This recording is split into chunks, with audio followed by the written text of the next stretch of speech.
Alright guys, NMRC here with you guys. We got the DR28 128 scale drag car from Team Associated, like the DR10. Sweet little beauty right here. We're gonna unbox this today and hopefully go give her a little rip.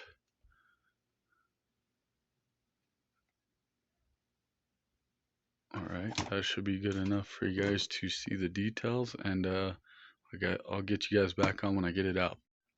Alright guys, here it is unboxed. Get the batteries for the radio.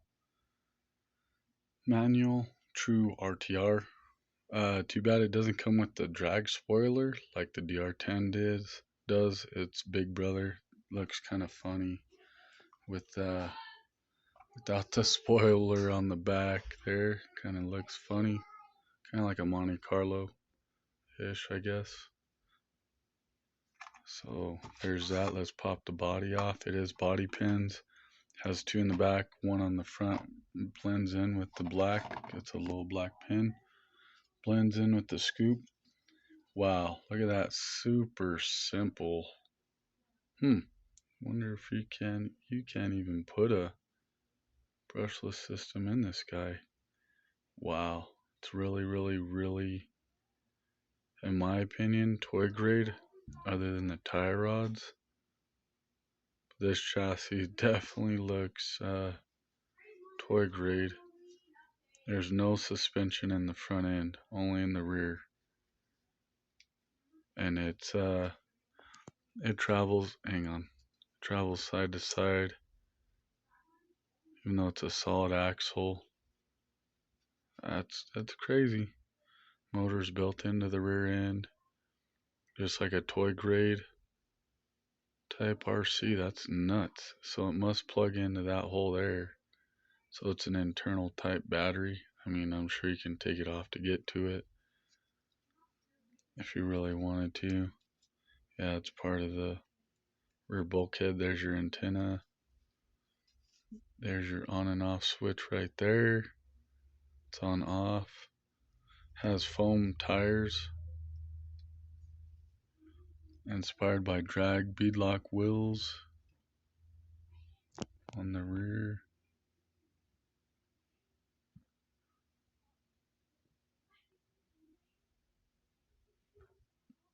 And there's the front, just like it images on the box. Oh, that's crazy. I thought it'd be more hobby grade, but you know, we'll see how it does.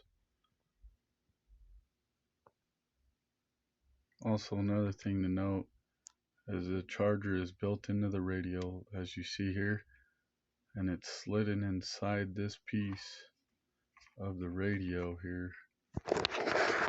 Let me get it better. It's right in there. It sits like right there in that little nipple deal there. So you will need needle nose to pop it out and get it out, because that end plugs into the car.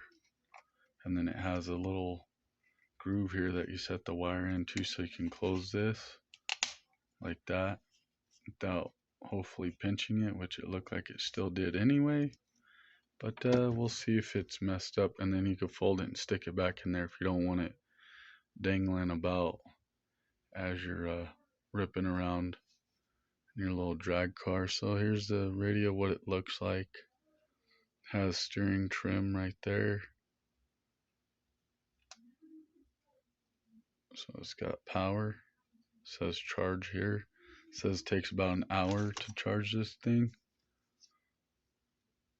So built-in LiPo, I think it's 1S. And yeah, it has built-in LiPo. Wow, it's proportional throttle. Very nice. Proportional steering, as you can see. Wow, that's cool.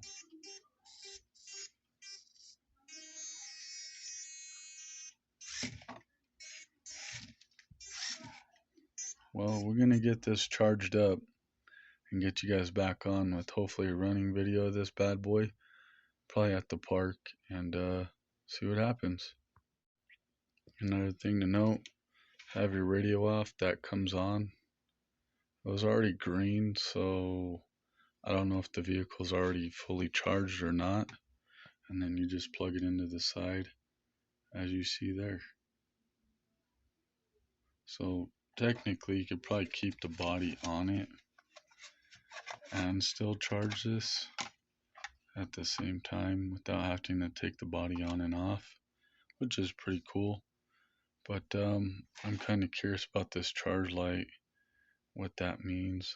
If it's charging now and then it turns off, or if it's supposed to be red then goes green, I don't know. But I'll leave it on there, see what it does.